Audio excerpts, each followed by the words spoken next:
Meu nome é Gabriel Vilaça e eu demorei 22 anos pra me assumir negro.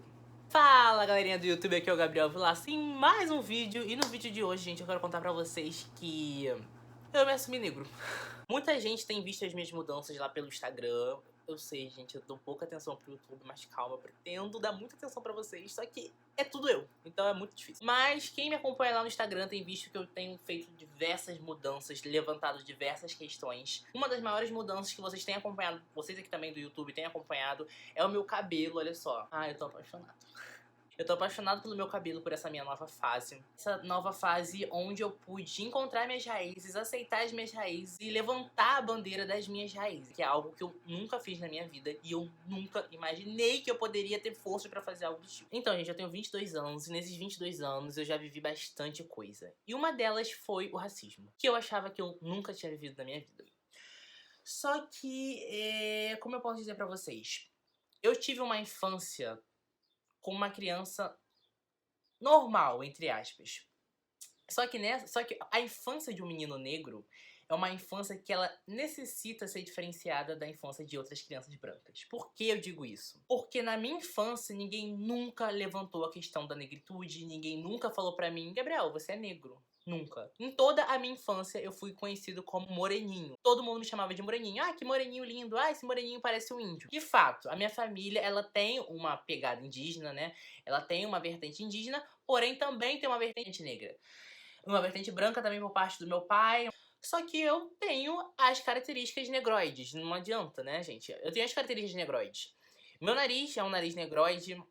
O tom da minha pele, o meu cabelo, então eu tenho características de negro. Só que isso nunca foi apresentado pra mim na infância. E quando você é criança, isso precisa ser apresentado pra você, isso precisa ser mostrado pra você. Você precisa ter algum tipo de referência. Na minha infância eu nunca fui estimulado a ser negro, né? Eu sempre fui chamado de moreninho e isso sempre veio na minha cabeça, tá? Moreninho assim, moreninho assado, e eu sempre achei que eu fosse moreno.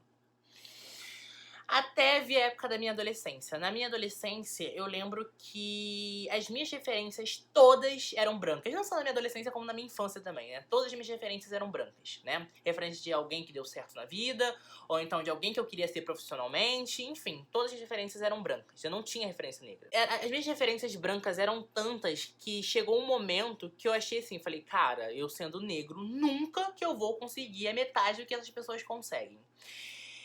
Foi um momento tão forte pra mim que eu olhava assim pra Deus e eu pedia, Deus, por favor, me faça ser branco.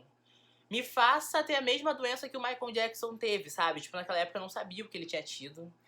E eu achei que ele teve uma doença, só que algumas pessoas falavam pra mim que ele tinha se tornado branco e eu achava aquilo ali a coisa mais incrível do mundo, né? O meu sonho era me tornar o Michael Jackson, fazer várias cirurgias, me tornar branco e conquistar tudo aquilo que ele conquistou. Só que, enfim, gente, ele não se tornou branco, foi uma doença que ele acabou tendo, se não me engano foi vitiligo, né? Enfim. Só que eu pedi isso a Deus todos os dias. Todos os dias que eu via alguém branco, eu pedia a Deus, meu Deus, me torne branco. Aí chegou a minha adolescência. O que aconteceu na minha adolescência? Como referência de vários adolescentes, obviamente, né? Como algo que fez parte muito da minha adolescência, da adolescência da minha geração, foi a Capricho. A revista Capricho. Na revista Capricho tinha um quadro chamado VDG, que era Vida de Garoto. E a maioria dos colírios Capricho, dos garotos que apareciam nesse quadro, eram meninos brancos padrões. E eu achava aquilo ali a coisa mais incrível do mundo. Eram os meninos que tinham um cabelinho pro lado, sabe? O cabelo Playson naquela época, que a gente chamava. E o meu cabelo gente, meu cabelo nunca, em hipótese alguma, ele ia ficar daquele jeito. Ainda mais eu sem saber de nada, saber como tratar o meu cabelo. Naquela época eu só queria saber de alisar meu cabelo, tacar formol, tacar chapinha, destruir todo o meu cabelo até ele ficar liso. Se ele tava liso, tava bom. E naquela época eu alisei meu cabelo, eu estudava no colégio militar na época, então eu não podia ter cabelo muito grande. Só que eu deixava o meu cabelo o máximo, sabe, no limite ali, tipo, a ponto às vezes de eu ganhar até uma punição porque eu queria meu cabelo grande e Playson igual dos colírios Capricho. Ele tinha que estar daquele jeito, sabe? Porque senão eu não estaria feliz. E eu comecei, alguma época da minha vida, a usar talco no rosto, porque eu queria ficar com um aspecto mais branco. Pesado. Mas isso não era porque eu fui naquela linha. Eu sempre fui criado nessa questão de os brancos dão certo. E quando eu vi os colírios de Capricho, eu falei, mano, Pô, sorriso incrível, sabe? Uma cor de pele linda, olhos verdes, olhos azuis, cabelo loiro. Então, tipo, eu já cheguei a fazer reflexo no meu cabelo também. Ficou horrível. Mano, sério, eu tenho uma foto. Eu tô horrível, sério. Eu tô o próprio cão, eu tô péssimo.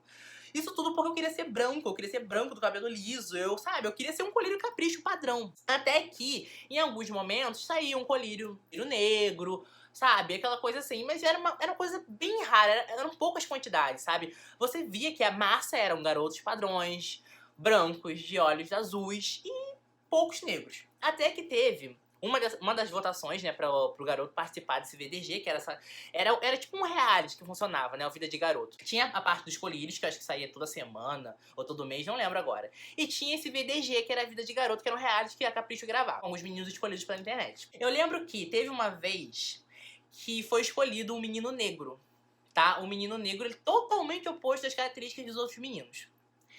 Só que eu lembro que o pessoal no Twitter, quando esse menino foi escolhido, comentaram assim, cara, ele hackeou a Capricho. Tipo, ninguém ia conseguir aceitar naquela época que um menino negro conseguiu entrar, sabe? A questão era essa. A questão não era a beleza, a questão já era o preconceito implícito ali. Então todo mundo comentava. Obviamente o menino entrou, a Capricho, enfim, né? Ele entrou, tudo certinho, mas as pessoas no Twitter falavam que o menino, ele hackeou o sistema, ele não podia estar lá, forjado por a beleza do menino, sabe? Ah, porque ele não é muito bonito e tal, mas não era basicamente isso só. Era a questão do preconceito racial. E na época eu lembro que eu falei, cara, com certeza ele hackeou esse sistema, ele nunca que ia estar lá. Tipo, em vez de eu tentar fortalecer o único menino negro que conseguiu entrar ali naquele VDG, naquele Vida de Garoto, eu fui e ainda ajudei, sabe? Tipo, porque eu tinha uma outra cabeça, uma outra criação, eu era bem novo. Enfim, eu nunca tive referências negras na minha vida. Então por isso que eu pedia pra ser Michael Jackson. Pra ter a mesma doença que ele. Eu implorava pra ter vitiligo, cara. Você tem noção disso que eu implorava pra ter uma doença? Porque eu achava que sendo branco eu ia conseguir me dar bem na vida. Você tem noção disso? Então é muito importante, se você tem um filho negro, se você vê uma criança negra, cara, mostre as referências pra ela. Porque isso importa muito. Isso importa de um jeito que você não tem noção. Essa criança ela vai ser outra, vai ser um adulto totalmente diferente. E hoje eu consigo assumir pra mim mesmo, cara, eu sou negro, tá? Pra você que me chama de moreninho, pra você que me manda direct falando sobre isso, eu sou negro. E não fique com medo de falar, de me chamar de negro não, porque eu não tenho medo de te chamar de branco, porque você teria medo de me chamar de negro? Sendo que eu sou negro. A questão do cabelo também, que eu tenho, né, experimentado vários tipos de cabelo, foi mais um jeito de me autoafirmar. Afirmar as minhas raízes. Por quê? Pelo fato de eu sempre alisar o cabelo e não ter características extremamente negroides, eu tenho características negroides, mas tem pessoas que têm características extremamente negroides, né? A pele extremamente retinta. Então, obviamente, quanto mais negro você for e quanto mais características negroides você tiver, mais preconceito você vai sofrer. Isso é fato, tá? E como eu não tenho tanto assim, eu já tive esse privilégio. E eu ainda alisava o cabelo. Então, dentro do racismo, eu tinha um privilégio. Entende? E quando eu mudei totalmente isso, eu coloquei o meu cabelo, eu fiz a transição capilar, eu comecei a colocar tranças e abusei, coloquei trança colorida, eu vi que o preconceito veio com uma força que eu ainda não tinha sentido. Eu sempre sofri um racismo dentro de casa e eu não sabia, dentro da minha família, né? Porque, nossa, você tá maluco que você vai deixar seu cabelo cacheado? Seu cabelo vai fazer cosquinha no pé de São Pedro. Quando você era menor, eu tinha que cortar o seu cabelo sempre. Porque senão seu cabelo ia ficar muito black, seu cabelo ia ficar duro, sabe? Meu cabelo era conhecido como duro, entendeu? Então, em hipótese alguma, eu poderia deixar de alisar meu cabelo por essa questão. E pra mim isso era normal, sabe? E pra mim isso era muito normal. Às vezes a gente sofre preconceito, acha que não sofre, porque a gente vê esse preconceito como uma normalidade. Vocês entendem? Às vezes a gente tá vendado ao preconceito porque a gente encara isso como normalidade, mas não é. Não é normal alguém falar pra você que você tem que sempre alisar o seu cabelo senão ele fica duro. Enfim, hoje, depois de muito estudar, depois de muito buscar, de entender a minha origem, eu consigo fazer essas mudanças de cabelo e me sentir bem, né? Porque a primeira vez que eu fiz a mudança de cabelo, gente, a trança, né? Eu sofria muito preconceito, mas como é que eu posso falar? O preconceito de fora da rua não era o que mais me impactava, mas o preconceito familiar foi o que mais me deixou mal. Então acabou que, quando eu fui pra internet, eu recebi o impacto Y e em casa eu recebi o impacto X, sabe? Na internet eu fui muito mais abraçado do que pela minha família. E isso pra mim realmente não tem significado, porque eu falei, poxa, sabe, sangue do meu sangue, me tratar dessa forma por causa de um cabelo, sabe? por causa das minhas raízes, não faz sentido pra mim. Enfim, graças a Deus eu consegui superar isso, graças a vocês. E eu hoje me assumo negro. Eu sou o Gabriel Vilaça, tenho 22 anos e sou negro. O que eu tirei de tudo isso? Que quanto mais luxuoso o local que eu tiver, quanto mais rico o local que eu tiver, mais negro eu quero ser naquele local. Sabe por quê? Porque mais representatividade eu vou ter naquele local. Porque eu te garanto, quanto mais luxuoso for esse lugar, quanto mais rico for esse lugar, menor vai ser a quantidade de negros ali. Então se eu estou ali, é porque eu vou levar representatividade, sim, para os meus. E é isso, esse é meu objetivo, é isso que eu quero, sabe? Porque eu já tive do lado de sofrer preconceito, de não ter noção do preconceito que eu estava sofrendo, e depois de tirar um pouco dessa venda. Não existe pior coisa no mundo do que você sofrer preconceito e não saber que tá sofrendo e ainda falar que não sofre. Isso é muito comum, gente. Isso é muito comum. Negros sofrerem preconceito e falarem que não sofrem preconceito porque estão acostumados a sofrerem isso, sabe? Enfim, eu queria dizer pra vocês que estão me assistindo, vocês negros, lutem.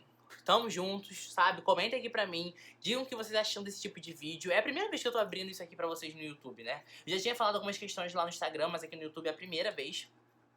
E brancos, usem o privilégio de vocês pra fazerem a diferença.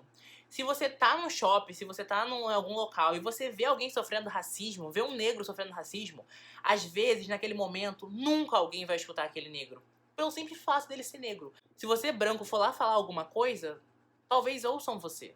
Então, se você vê um preconceito, não esteja de acordo com aquilo. Porque se você se calar, é como se você estivesse de acordo, tá? Você vai estar no mesmo patamar daquelas pessoas que fizeram aquele negro sofrer preconceito. É isso que eu tenho a dizer pra vocês. Muito obrigado por retorno de vocês lá no Instagram. Ó, comentem aqui, eu quero saber qual é o próximo vídeo que vocês querem ver aqui no canal. E um super beijo e até o próximo vídeo. Valeu!